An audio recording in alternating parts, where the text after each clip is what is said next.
The single most common mechanism of injury in the entire United States is falling from standing. It is not at all sexy hot, just like I fell. Where did you fall from? From the roof, from the 7th floor? They're like, no, man, I was just walking and I fell. That's by far the most common mechanism of injury.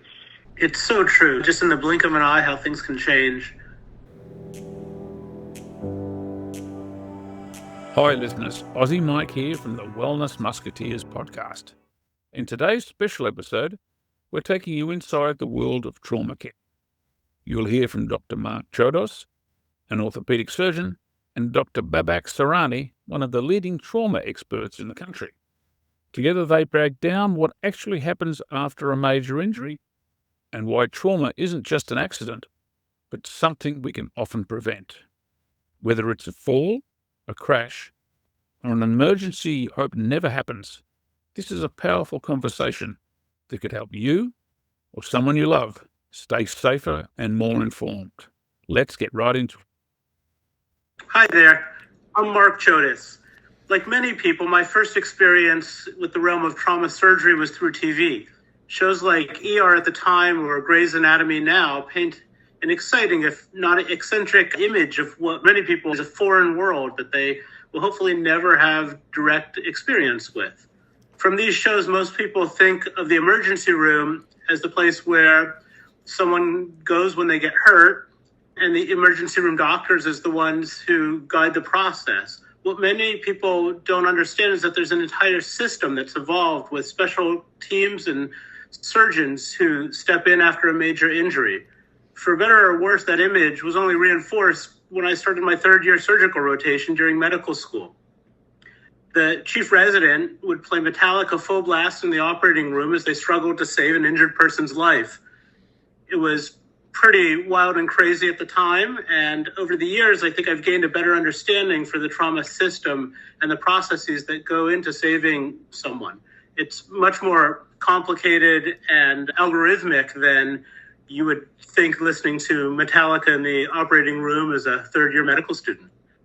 Our goal with this series is to convey some of this to you so that you can gain a better understanding of this system and the processes and the various factors that people in the field of traumatology face. In this episode, we'll introduce the problem. We'll go into some background information to give you a setting from which to base.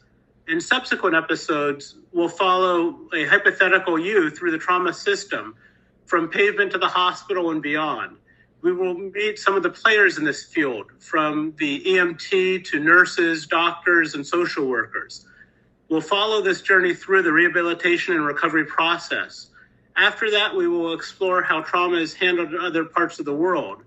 We will venture into the realm of military trauma and look at how some of these innovations have transitioned into civilian trauma base. We will conclude with a look at some of the efforts and regulations for injury prevention. Helping me out on this series is Dr. Sarani. Dr. Sarani, would you like to tell us a little bit about yourself and what made you decide to go into a field of trauma surgery as a career? Hi, my name is Babak Sarani. I am a professor of surgery at George Washington University, and I'm the founder and still medical director of the Center for Trauma and Critical Care at George Washington University Hospital. I've been in practice as a trauma surgeon since around 2005. And, I really chose to go into the field because I just really enjoy the breadth of practice that I have. But trauma surgery is one of the few elements of true general surgery, since you never quite know where someone's going to be injured. I love working in a interdisciplinary team, so I get to work with the likes of Marc Chodos, or neurosurgeons, or urologists, or emergency medicine doctors, intensivists, like pick a type of doctor, and I get to work with them. And I really enjoy kind of that team approach. And as much as people think the lifestyle's terrible, it actually isn't. It's pretty predictable, which I like as well. One of the times when we talk about lifestyle and wellness.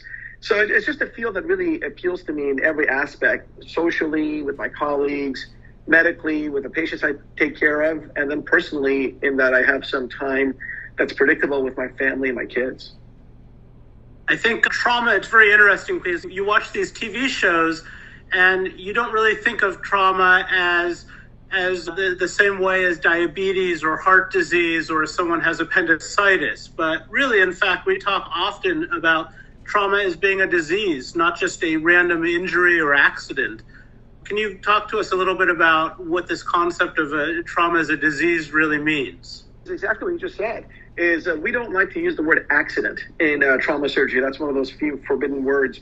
We tend to use a much more action-oriented term. So, for example, some people will say, he was in a car accident. That's actually not true. He was in a car crash. He was in a motorcycle accident. No, he was a motorcycle crash. He accidentally shot himself, or the two kids accidentally shot each other. They didn't. That was non-intentional firearm-related violence. And it sounds like a bunch of mumbo-jumbo big words, circa today's world where we can't use simple speech, but it's actually meaningful. Because when you talk about an accident, right, an accident by definition is a freak event. It's something that could not have been prevented. It's just a freak event that occurred. And yes, there are some freak events that occur. I go for a walk, a branch falls on top of me, that's a freak event. But most injuries are preventable.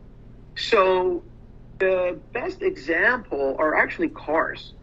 Back in the 60s, people would die in car crashes left and right. Because back then, seatbelt laws were very optional. The roads were not designed the way they are now. When I come to work, there's a bunch of curves I have to go through in my neighborhood, and they're banked so that it helps my car stay on the road. There's guardrails. Even if in today's world, here's something that you might find interesting. In today's world, if you're in your car and you roll over, like you're in a rollover car crash, okay? If you're belted in, you're actually not considered a significant trauma patient. You're not considered a trauma patient in an automobile rollover if you're belted in. There's a big if there. You have to be belted in. You have to be one with the vehicle. And if you become one with the vehicle, then the car is designed to take its own weight, no matter how it is, so that it will not crush on top of you. It'll crush around you. And you see those things all the time, right? When you look at the news that someone's been in a bad car crash, and the car looks like pulverized, but the passenger compartment has this tiny little space, and the driver's kind of okay. Well, that's the design. That's an engineering process that we have created. So the engine block takes the energy, the A-frame takes the rolling energy, and lo and behold, the passenger compartment is okay. So long as you are where you're meant to be, which is belted in. You're not belted in, you're going to go for flight, and then we can talk about what a real trauma patient looks like. And same thing with firearm injuries, by the way. There's no reason under the sun, none whatsoever, why a 5-year-old should shoot their 3-year-old sibling. That should never occur if the firearm is secured properly, right? So we don't really talk about accidents. We talk about collisions. We talk about crashes. We say that was unintentional to really emphasize the point that they're all preventable anyway. And so if you approach trauma with that kind of mentality, then it actually makes sense that it is more of a public health disease. Much like, many things in public health are preventable. And I'll ask you in a sec, Marc, once I stop my little soapbox thing here, about maybe an analogy in the foot and ankle world. Like, what can I do to prevent myself from getting injured? What would you say, Bob, that was potentially some of your own doing? The leading cause of death in the United States, after about 1 or so years old, after your infant years, up until age 44, is trauma. And therein lies the problem, right? So if you are a policy expert, if you're some person who's trying to, lead the country, who don't you want to die? The persons that I don't want to die are my young, because they are the future, right? They're the ones who are going to invent stuff. They're the ones who are going to pay a lot of taxes. They're the ones who are going to get, married and have offspring. They're the ones that are going to propagate the society. And so it's key that we keep our young alive, not to take anything out of the elderly. I'm 50 and I'm starting to like the elderly more with every year, but it's the young. And so that's what we look at trauma on. It's not so much how can I fix you once you've been injured. My field is more how can I prevent you from being injured in the first place. And yes, of course, there will always be people who are injured who will always need our help. But we start from a premise of injury prevention, and then we go into injury management or injury treatment. So I don't know, Mark, what do you guys do? If I was to say to you, give me something that's preventable in the world of orthopedics. Well, I think what really opened my eyes to this concept of trauma as a disease was when I rotated through shock trauma back in 2004 in Baltimore, and there were people from multiple different residency programs and from the military. When someone was admitted to the hospital as a trauma, they would go the next day, not to whoever happened to be the person on call that night, but to whoever's service they belonged to based on where they first appeared. So, for instance, if you came in the first time you were injured when a Hopkins resident was on call, you were forever going to go to the Hopkins team versus the University of Maryland, whoever the resident had been on call. And you would see these people that had come in 3, 4, 5 times, shot multiple times again and again and again, people that were in car accidents more than once. So the concept of trauma being a disease and not just a random event, there's clearly underlying factors and societal things that are going on that lead to this. And there's been so many advances over the years in overall safety mechanisms out there. So we see people that are surviving things that they normally wouldn't have survived if you went back to the 1950s, the 1960s, the 1970s. We see, for instance, with race car driving all the time, there's severe foot and ankle, lower extremity injuries because the vehicles have gotten so much better and so much safer that people are surviving these high-speed car accidents on the racetrack. And now what we're finding is that as the box collapses around them, it's their feet and ankles that are getting crushed. So there's a lot of look at what can be done to protect against that. In the past, those injuries probably happened, but people just did not survive these accidents. In the early 2000s, I remember during my training, we were seeing a lot of people coming in with high energy traumas, motorcycle crashes, things like that previously probably didn't survive. And these are middle-aged people, and they're coming in with heart disease and diabetes and other conditions that you don't see in the 20, the 25-year-old trauma person. It led to a whole new area purely because people were able to survive things that maybe they didn't survive before. So there's definitely been a lot of safety and changes with the road and vehicles. I feel like the epidemiology and demographics of injury have changed over time because of these kind of factors. Do you see that in your everyday practice? Sure. I mean, as I said before, I'm 50 years old, so I pretty much grew up like in the 80s and 90s, right? And so in the 80s, drunk driving was a scourge. Not to say that we've eradicated it, because we certainly have not. But back then, you saw really a societal focus. Mothers Against Driving, MAD, or these other types of organizations that really said, we are not going to tolerate this. And you saw the beginnings of safe rides, free taxi rides. Remember, for my younger listeners, there was no such thing as Uber. There were taxis. But, you would get free taxi rides if you were drunk. And they were subsidized by I don't know who. These days, you still see the same thing, particularly on known high-risk events like New Year's Eve, where you can get a safe ride home to avoid drunk driving. So you see that we have really done a pretty good job as a public health initiative and saying, look, this is a high-risk behavior. This is a high-risk environment. We know on Halloween, on New Year's Eve, on your 21st birthday, on these very specific events, the probability of drunk driving skyrockets. So we're going to target those particular times. I think there's a lot more, and we've done the same thing as you and I just talked about in regards to motor vehicle safety. Motorcycle safety, helmet laws are mostly there. They're not quite ubiquitous in all the states. There's some ups and downs there. But regardless, I think we've done a pretty good job of addressing preventability of injury and safety across a very wide spectrum. There's still plenty of work to be done, plenty. Now, the least of which is firearm-related injuries, which really have become probably the single most important trauma-related public health challenge of my career. By the time I retire, I think when those who are my age will be making podcasts, they won't talk about drunk driving like I just did in the 80s. They'll probably talk about firearm-related injuries that we dealt with in the 2000s.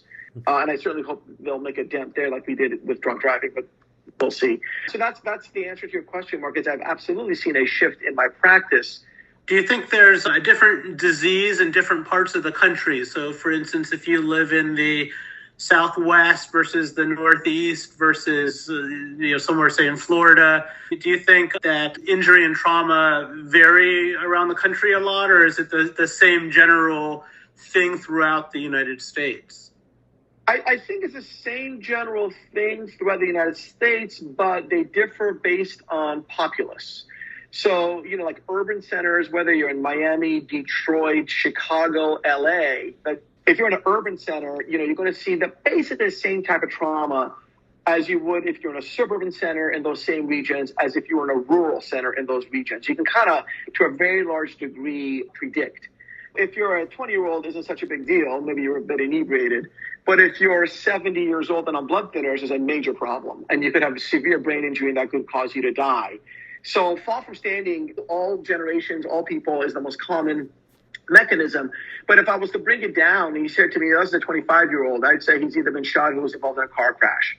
If you say he's a 40-year-old, I'll give you a different mechanism. So, and then if you tell me if he's urban, suburban, or rural, I can partition that a little bit differently. But I don't think it matters too much whether you're in the Northeast, South, Midwest, or West. The most dangerous place, I feel, is probably the house, too. I see lots and lots of injuries, and they may not be high-energy trauma injuries or trauma activations. The bedroom and the bathroom have to be two of the most dangerous places in your house, and we see tons and tons of things like that every day. People falling and breaking their hip or, a toe or something else. It's totally true. So many, many years ago, when I was still kind of early in my career, we activated the trauma system. I'm in the elevator with one of our physician assistants. This is before I came to GW. And my physician assistant was like, listen, man, I am so tired of fall from standing. I mean, talk about waking you up at 2 a.m. Are you kidding me? Fall from standing? And I was like, I hear you and I feel the same. But anecdotally, it seems like a lot of these people are really hurt. And so we actually did a study on it. We looked at 808 patients who had fallen from standing. That was the mechanism. Fall from standing, 800 people. And we came down with it was 4 different risk factors. If I remember correctly, it was like something like age over 65 or 55, slightly confused, not comatose, slightly confused, which for my medical colleagues is a Glasgow coma score 12 or less. It's basically where I live my life. That's where I am now, brother. Not drunk and on a blood thinner called warfarin. And if you had all 4 risk factors, age either 55 or 65. Long story short, not that old. If you're on warfarin, probability of death was 100%. Everybody died. And that is shocking to me. That the dude just fell from standing. That's all that happened. At like age, 60 or so, if you're in your home and you trip over the rug, because your glasses aren't exactly appropriate prescription, so you don't really see the edge of the rug. Or, you have Parkinson's disease, you have kind of a shuffling gait. Whatever the reason may be, it doesn't have to be explosion, dispatch battalion 12 to make it a potentially lethal trauma. It could just be, hey man, I just fell down and now I've broken something or I've injured my brain, I've hit my head, and I'm in dire straits.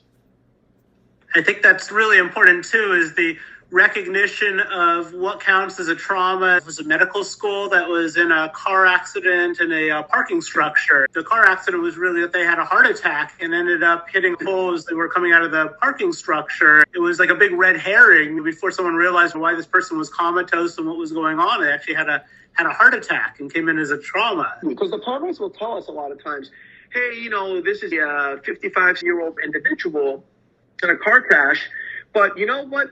We did not see any skid marks as we approached the vehicle. And that's kind of a tip-off that perhaps the person had a medical problem before they crashed. Maybe they had a heart attack, like you said, Marc. Maybe they had a stroke, whatever the issue, maybe they had a seizure. But that actually changes the game quite a bit. So the handoff from the paramedic can give all sorts of clues as to what you should look for. And that really alters the game on how we even start the assessment of the patient. As opposed to the paramedic says, man, the car was pulverized and there's skid marks and there's all sorts of stuff. And by the way, we didn't see evidence that the guy was belted in. Oh, well, that's going to be a whole different animal. So, yeah, I totally agree with you. What do you think in the major DC urban environment? What are the main things that we're seeing? Would you say that the vast majority in the downtown DC area, like we're in, is it going to be mostly gun violence or motor vehicles or a mixture? Believe it or not, the most common is still fall from standing because, Washington, D.C. does have its fair share of elderly patients.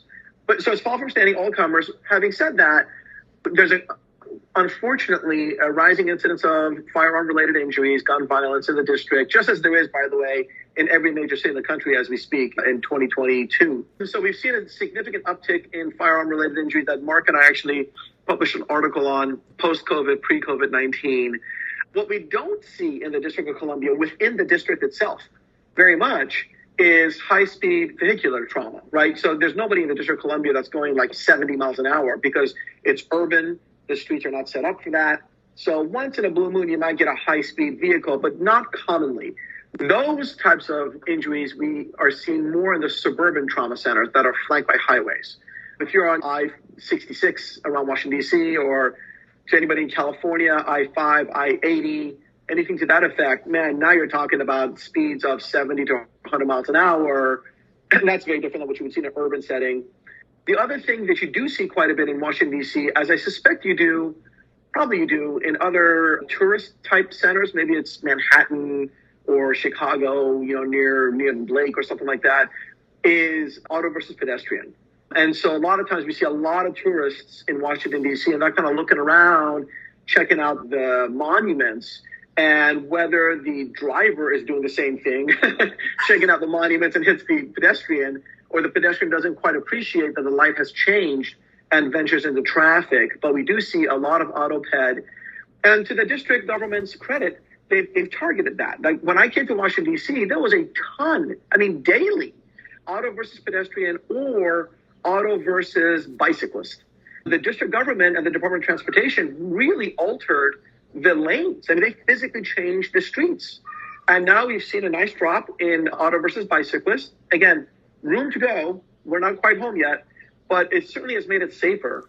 And so you see government responding to change the way we behave and to try to increase the safety profile. But so in DC, it's fall from standing, and then you see like auto versus pedestrian, auto versus bicyclist.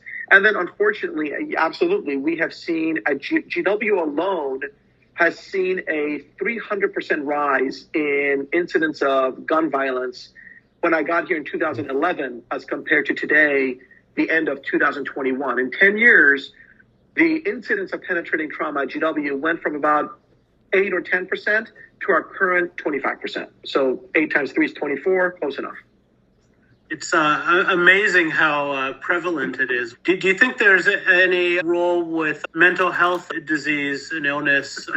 We were talking before about being a little altered, but not totally altered. I feel like we see a lot of people that are pedestrian struck that were probably not really minding the intersection or had other things going on that may have compounded the injury. Yeah, I guess maybe. When we say mental illness, I think the average person translates the words mental illness to crazy. And it's just too simplistic to say that.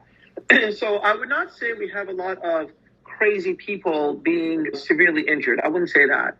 But if you open up the term mental illness to things like depression or other aspects of anything other than a good, well-balanced mental state, then I would say for sure. But that opens up a whole spectrum, right? So again, if we go back to rural America, and you say mental illness, by and large, we're going to talk about depression. If you come to urban America and we talk about mental illness, you're going to talk about schizophrenia, bipolar disease as risk factors for being injured. So yes, and I think it matters.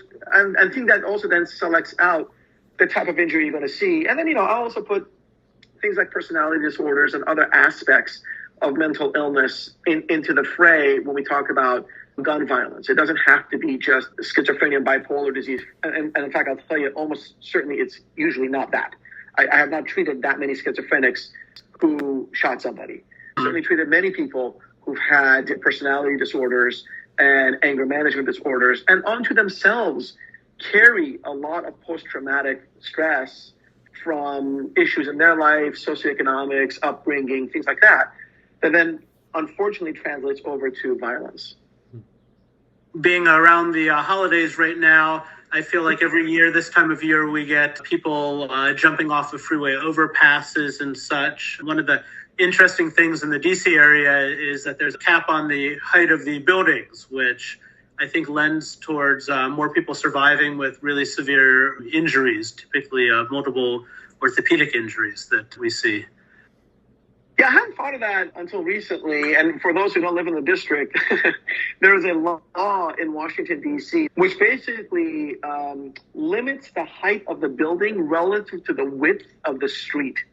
And I would not have believed this to be true. It just sounds a little wonky to me, except that at GW, we built a helipad in 2019. And we have one pad. But because next to it are all the mechanicals of the building, like the, HVAC systems and whatever other water cooling systems that we have for the hospital. And so we could only fit one helipad. And I said to the architect, well, why can't you just elevate the helipad above the mechanicals? I mean, who cares what a helipad is? It's a helicopter. And then build me 2 helipads so we have some capacity in case something happens. And from the lawyer's lips, I heard that's physically impossible because we've tapped out the height of the hospital relative to the width of the street. And I was like, wow, I thought that was just an old wives' tale. Come to find out it's not. It's an actual law. But I had never turned it into public health safety like you just did. So maybe that's a good thing. Because you're right. When we have jumpers who try to commit suicide or perhaps were inebriated or some other reason why they jumped, PCP is another good one as far as why people jump. I should say good one. I should say it's a common one. It's definitely not good. You're right. They can only jump so far because the buildings are not that tall. And so we've certainly seen our fair share of survivors, thankfully. Now, they're severely injured, and that's where I call my favorite orthopedic surgeon, and then he calls 3 of his other buddies because there's going to be a lot of work to do. But we've certainly had many people survive having jumped a bunch of stories instead of, they can't jump 30 stories. There's no 30-story building. I'd be curious in a city like New York or San Francisco where you have taller buildings to the exact numbers of how many people jump and survive versus don't. And I wonder if it's different in a city like DC just purely because of the height limitations. A good question. Remember, you and I only get to see that which comes to us. In other words, if somebody is injured and dies on the scene and they're never brought to the hospital, then the only person who knows the common denominator for all deaths is the medical examiner, the MD's office. You and I only know the people who come to the hospital and then die. So you're like, well, for that, we'd have to go to the ME and say how many people jumped, how many of them died, and then we can figure out the percentage. It really is interesting how random it seems sometimes. You can have someone show up, shot once and paralyzed, someone else that gets shot 9 times or is in a devastating car accident and more or less walks away from it. I think the randomness of the whole thing is what gets to me sometimes.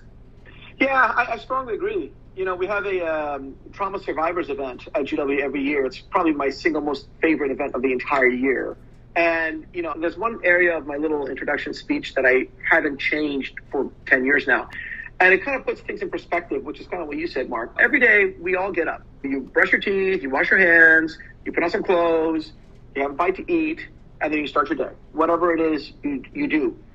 You cannot go doctor shopping. You cannot go hospital shopping. You just say, thank God I live in the United States. Please take good care of me. And that's the system that we have set up. And never, ever forget, even when you're dealing with a grieving family, you're dealing with a difficult patient, what I try to keep in the back of my mind is, you know what? 3 hours ago, this guy was eating a bowl of cereal like I was. And just give him a break because things just changed for him or her in a way that they haven't for me, and they need time to acclimate and adjust. And that's a key difference in the lives of those people versus the lives of others who may be ill, like my friend is, but at least have a little bit more of a predictable aspect to their illness. It's so true. Just in the blink of an eye, how things can change. Let's shift gears a little bit. So you brought up some of these different players in this trauma system. Let's talk a bit about the trauma system that we have in the United States. This isn't something that just emerged out of thin air. This is something that's really evolved over a number of years, probably around the time of the Vietnam War. Let's talk a little bit about this whole concept of the golden hour and what led to the whole trauma system we have today. Absolutely. I'll do my best. You have to go back to the 1960s. Trauma centers are really, really young. Trauma centers came into being around the mid-1980s. And emergency medicine as a discipline is really, really young. Like, there's been orthopedic surgeons for a long time. There's been general surgeons for a very, very long time. Internal medicine, all this kind of stuff. Emergency medicine came into being in the late 1970s, early 1980s. And so we're talking about systems of care that are really quite young. If I'm going to put a little plug out there for anybody who wants to, go to like YouTube and YouTube a TV show that was called Emergency. It was the first TV show ever created to really talk about what a paramedic even is. And it was set in the late 1970s in Los Angeles. And it was these two paramedic firefighters named Johnny and Roy, and they would get in their rescue squad and go places and treat the injured. And it was revolutionary back then. Prior to Johnny and Roy, if you were in a car crash or something, literally a hearse showed up. Like where you put the dead people in the coffin, that's what showed up. And even in emergency, you'll see the hearse show up, but the paramedics get inside it. So I guess that's a step up. And before Johnny and Roy, you would go to the local hospital, which had an emergency ward. There was no department, and anybody could attend there, whether it was family practice or internal medicine or surgery. You got what you got and didn't get upset. There was no specialty. And if you made it, that was lovely. And if you didn't make it, I guess that's an issue. Well, in the late 1960s, Lyndon B. Johnson, LBJ, signed the Highway Traffic Safety Act. And I probably have the name wrong, but something to that effect. And that was the first allocation of federal dollars to start creating safety systems for our transportation. And the National Highway Transportation, NHTSA, was born. Following that, there's an EMS Act that's signed, and dollars are allocated to create 911, pretty much as we know it today, with paramedics and all that, and pre-hospital care. So that then led to ultimately the development of emergency departments with specialized doctors that are emergency medicine doctors, which I am not. And then ultimately into the 80s, we get into trauma surgeons, who are surgeons whose specialty rests on dealing with people with actual or potential life-threatening injury. But you're not going to see Babak Sarani. It's interesting because in Europe, I think it's a little different. Don't a lot of basic orthopedic things get handled by a trauma surgeon? And I don't know if that's evolving or not, but there's been a lot of overlap. We should do a whole episode on European trauma or medicine because it's entirely different. Many hospitals in Europe, the orthopedic surgeon basically is the trauma surgeon. He or she is the first person you meet. The most common injury is a broken bone. Whether it's your arm, your leg, your pelvis, your foot, whatever it is, that's the most common injury. It's just different. To each his own, right? But again, remember in Europe, they also don't have firearm injuries and things that need a general surgeon. In the United States, a surgeon such as myself, I will only be notified by the emergency department that the patient's arriving if they meet certain criteria created by the CDC, actually, by the federal government, that then puts the person at risk for actual or I guess maybe potential death, where you need a surgeon to see you on arrival. And then luckily, more often than not, it's not that bad. And we can kind of stand down. But on a regular basis, I would certainly say every couple of day basis, we will see somebody who's at imminent risk of death. And then the ability to jumpstart the system and get somebody who can stop bleeding, basically, that's my job, is pivotal. And then once the bleeding stops, the dust settles and we can call others for help. Now, that concept of the golden hour, that really evolved out of the Vietnam War, the concept of if you can get someone to a hospital, a center to manage their injuries, their trauma within an hour, that the vast majority of people could be saved or salvaged. Versus in prior wars, there was a significant delay getting from the field to a doctor. And many people died, and that the concept was, well, if we can take that and translate that over to civilian medicine, it really is interesting that hour does make a big difference. There's a very, very famous trauma surgeon, my mentor, frankly, so I'm pretty happy that I know this person. His name is Dr. Bill Schwab. And what Dr. Schwab wrote about in one of his addresses to one of the trauma societies basically said every time the country goes to war, the care of the injured patient improves dramatically, which is true. It's sad that we have to go to war, but it's true that the lessons we learn in war, we translate to our civilian population. That's true of the Iraq and Afghanistan experiences, that we just were in recently. But if you go back to World War II, you were injured and there really were no really good evacuation systems back then. So if you were severely injured, you were not going to do very well. The lesson that was learned after World War II into Korea was helicopters. So in Korea, we developed systems to rapidly evacuate patients, and anybody who's watched the show MASH will know that, right? You see the helicopters landing, and they had the MASH hospitals there waiting to receive them with the characters, Hawkeye and those guys. In Vietnam, they took it one step further, and they said, okay, we're going to keep the MASH-like hospitals, we're going to keep the helicopters, but now we're really going to forward deploy corpsmen and medics. And we're going to train these people on how to start IVs. We're going to train these people on how to give morphine and pain medications. Now we're going to basically project forward our capability to start care at the point of wounding. That made a huge amount of differences, and there were some downsides to that. We discovered a new disease called ARDS, and what happens when you give someone too much IV fluids. And so when we went to war in Iraq and Afghanistan, we took those lessons and we said, okay, corpsman or medic, do not give a lot of IV fluids, but do a ton of other stuff. Put on tourniquets, decompress the chest, render pain relief, keep the person warm.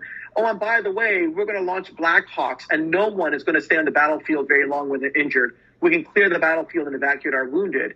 And lo and behold, in the current wars that just ended, we have the lowest case fatality rate of any U.S. Military experience in which we've been involved. Out of any major war, this had the lowest number of percentage dead because we kept projecting forward. And those lessons have now been translated to the civilian arena over the course of each time period between the wars. So now we're telling the paramedics in the field, do not give a lot of IV fluids, because all of a sudden, this disease that we saw in Vietnam, ARDS or Da Nang lung, napalm lung, all of which is kind of the same thing, we just don't see that anymore. Do go ahead and utilize tourniquets. Do go ahead and decompress the chest. And then get them to the trauma center as fast as possible. And the trauma center, we've kind of started to change our paradigm, where we used to give a lot of different types of medications and blood products, and now we're kind of doing it the same way the Ranger Battalion did it in Afghanistan and Iraq, and lo and behold, we're finding civilians are doing better. So you're right. The lessons we learned in war, and Bill Schwab was right, the lessons we learned in war, we apply to the civilian environment, and you find we all move forward. It's just that, unfortunately, in the world of trauma surgery, where we deal with injury, it costs us a war.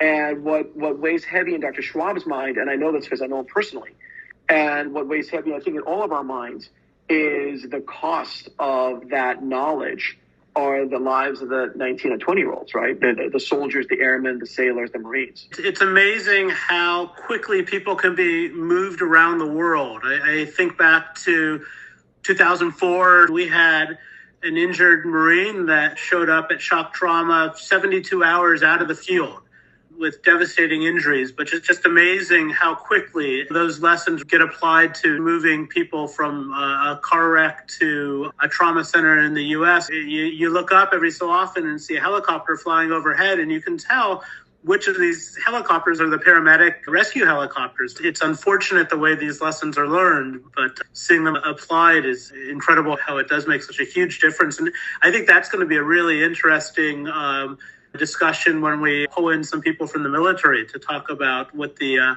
current state is there and get an idea of where the future is in the civilian world.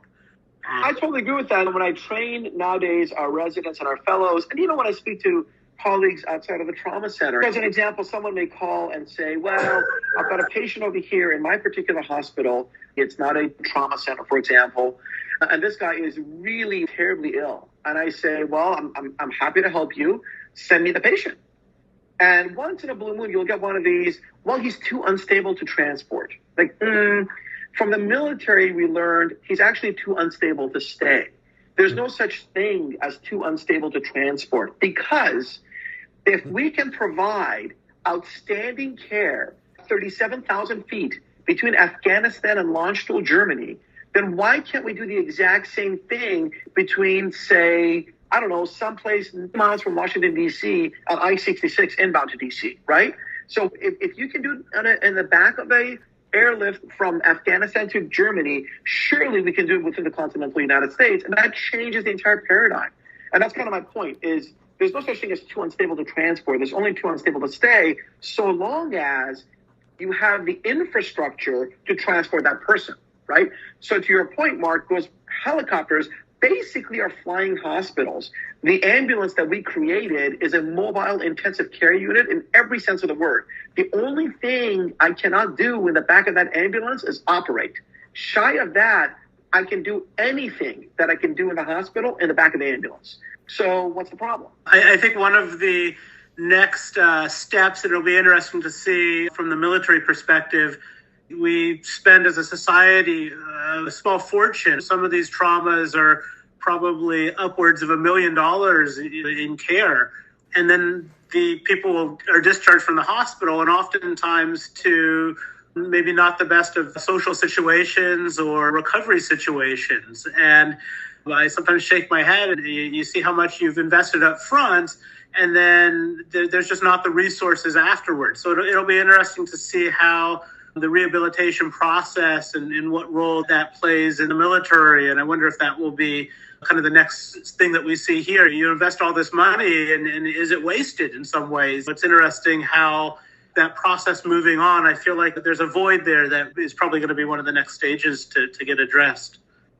Yeah, I agree with that. It's probably worth having a social worker or somebody or a physiatrist who kind of understands this is the intersection between insurance and rehabilitation. So you don't need to have a dime in your bank or even any form of health insurance of any sort to receive emergency health care in the United States. You don't. You can be about as poor gets and have no insurance whatsoever, and the trauma center will take care of you. I don't know my patient's insurance status. I purposefully never, ever look it up. It's just my personal policy. I don't want to be biased by anything. I treat the patient as they come. I couldn't care less. But let me tell you, somebody does care. And so when it's time to discharge, that's when all of a sudden the chickens come home to roost, right? All of a sudden the rehabilitation centers, which are not under any legal onus to take you, as the trauma center is, they just won't, unless you have some means to cover that, as well as someplace to go thereafter. The rehab centers don't want somebody who's going to be there for 3 months, because when they're done rehabilitating, they have no place to go.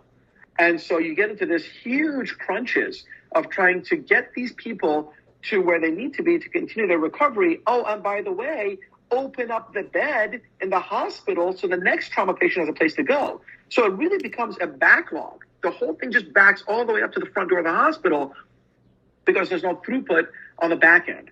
And that's where the patient, him or herself, suffers, but so too do the others who are trying to get in and can't, because the beds are blocked with people who shouldn't be there any longer. That's a whole societal thing that we struggle with. That for sure. I would say a sizable percentage of the trauma service on any given day is really made up of people that are kind of in that limbo in between injury and recovery, that are stuck because they can't walk or because of bilateral or extremity injuries or other things like that. And you have this intersection where the hospital turns into a quasi-rehabilitation center for a while. How many trauma centers are there, and how do you qualify to become a trauma center? I don't know how many trauma centers there are in the United States. You could get the number. It would take a little bit of work, because there are 2 different ways to become a trauma center. One way is the state designates you. So the Department of Health for the particular state, the Commissioner of Health, designates the hospital as a trauma center based on requirements that the Department of Health creates and the hospital meets. The second way of becoming a trauma center is a independent verifying body called the American College of Surgeons. Verifies you. They actually don't designate you. They verify you. All they do is they verify that you have met, as a hospital, the criteria that they have created, designating what a or delineating what a trauma center should be. I got to stay away from the word designating because they don't designate. Delineating what a trauma center should be. And if they say, look, you gotta do this, that, and the other, and then you submit an application that says, look, I did this, that, and the other, they will send you a letter that says, we verify you did this, that, and the other. Go ahead and send this letter to your Department of Health, and the Department of Health will be the designating body. They're the legal authority that says, yep, you did this, that, and the other, you're good to go. So some states basically have offloaded to the American College of Surgeons and said, if you do what they say, the state, we will make you a trauma center. Pennsylvania is a great example. Maryland is a good example. Other states have said, we don't need the American College of Surgeons as a verifying body. We'll do that ourselves. But what you find is 98% of the criteria that are state versus ACS are the same. So the American College of Surgeons kind of sets the tone. And by and large, the states fall in line. They may tweak it a little bit for their own purposes, but that's kind of by and large, it's the same. And so to figure out how many trauma centers there are, you'd have to go through the ACS website, which is pretty easy.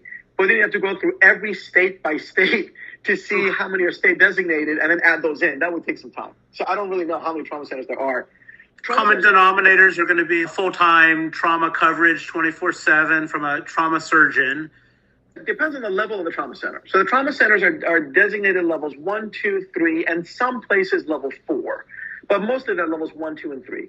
1 being the highest level, level 3/4 being the lowest level. If you start from a level 3 and work our way up, a level 3 trauma center has a general surgeon, doesn't have to be a trauma surgeon, a general surgeon on call 24/7, 365 with 30-minute response. So the general surgeon must be within 30 minutes of the hospital at all times. And they will have an anesthesiologist and an entire OR team within 30 minutes of the hospital at all times. There'll be an emergency medicine doctor in the hospital at all times. They don't have to have neurosurgeons. I believe they have to have orthopedic surgeons, but I could be wrong about that. Probably 30-minute. Yeah. Whereas when you get to a level 2 and a level 1, they're basically the same thing. A level 2, level 1 differs in only 2 aspects. A level 1 must do research, and so they must publish a set amount of research papers per year. And a level 1 must have a training program where they train tomorrow's surgeons. You must have a residency. If you don't have either of those, you cannot be a level 1 trauma center by definition. But from the patient's perspective, the two are the same. So you must now have a trauma-trained surgeon within 15 minutes of the hospital at all times, not 30.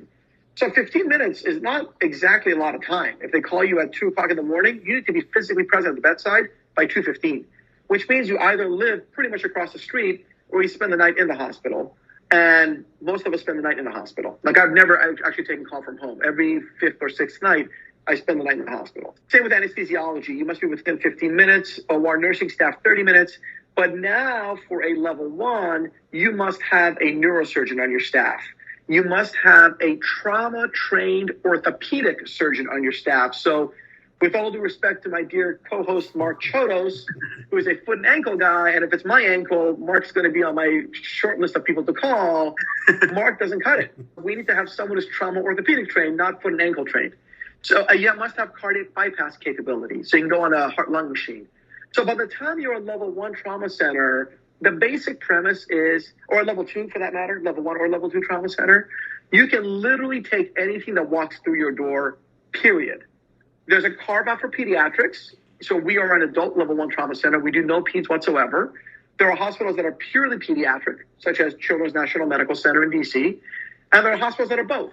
They do peds and adults. So you can kind of decide which patient cohort, but the rules are the same. And that's the overview of trauma centers in the United States and kind of how they are. Is there a geographic range? Are you only going to go to one closest to where you live, or could it vary depending on certain kind of expertise? Yeah, that's a great question. There are no rules in the United States about location of trauma centers. There are some places that are just inundated with trauma centers. Florida is the poster child. There are a ton of trauma centers in Florida. I'll dare say Washington, D.C. is also approaching that because we have a lot of trauma centers for the number of people who are actually injured. And that's good and bad. it's good in the sense that you have a trauma center really close by. That's always good. It's bad because as you dilute the amount of trauma patients that each particular hospital sees, you're kind of impacting on their muscle memory, if you will, right? It's kind of like if you're a football player and you only play 5 games a year, you're never going to be fantastic.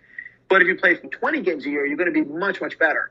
So there is a volume you have to see so that you don't forget. You kind of learn, oh, yeah, I saw that case just last week, and here's what we need to do. And then on the other hand, in rural America, when you go down to Alabama, Mississippi, North Dakota, South Dakota, the middle sections of the country, you could go well over 100 miles without having any trauma center whatsoever. Texas would be a good example as well. So unfortunately, what you find is trauma centers that are kind of clustered around major metropolitan regions, and then the rural areas are left completely blank. And that presents another challenge. Trauma centers exist wherever there is money to support them, because having a surgeon and everybody else spend the night in the hospital isn't exactly cheap. Waiting on the off chance someone shows up, and maybe they do, maybe they don't. See them clustered around urban regions, and the rural America is left out, and that's a challenge. It leads to a interesting typical day as a trauma surgeon, since the structure is very different than a normal 9-to-5 job. The day can sure vary depending on what's happening randomly out in the rest of the world. Yeah, listen, if you wanted to be a firefighter when you were a kid, you should be a trauma surgeon. That was me, right? So every day feels like a firehouse. You go in, you don't exactly know what's going to happen. I've certainly had my fair share of days where I've been relatively kind of okay and did some paperwork and maybe said hi to a few people, but it wasn't that bad. And then I've had days where I've just drank from a fire hose and blinked my eye. It's 8 o'clock at night. And I'm like, dude, I haven't even gone to the bathroom.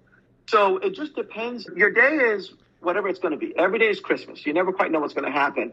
If you like that type of schedule, then it's a great field. If you don't like it, it's not such a good field, but it's also one of the few fields of medicine where you punch in and punch out, right? So like right now, I'm home, it's Sunday night. There's not a chance the hospital is going to call me unless there's a mass catastrophe. Tomorrow, when I'm on call, I would never say, let's record a podcast, because at any moment's notice, I could get, toned out and have to go to the emergency department. So you're on when you're on and you're off when you're off, which is why I said at the beginning of the podcast, the lifestyle actually is pretty good. I remember during residency, the rounding in the afternoon, we used to round twice a day, and the afternoon rounding would start around 4 or 5 in the afternoon, and invariably a trauma would come in, and then we would lose our chief resident, but we could keep rounding because we had another resident that was senior, and this process would slowly continue over the rounding, and we would have a progressive attrition until we reached the point where it was just the interns who couldn't round. Usually it was around 11 or 12 at night before we finished our afternoon rounds, and this process was repeated day in and day out. I think we averaged around 3.5 hours of sleep during that time, mostly long periods where you were sitting around because you couldn't round. You'd count off and realize you were the only person left to go down to the trauma that just came in because everyone else was in the operating room or, the CT scanner. It was interesting. We never made it very far down the list before the trauma started to roll in.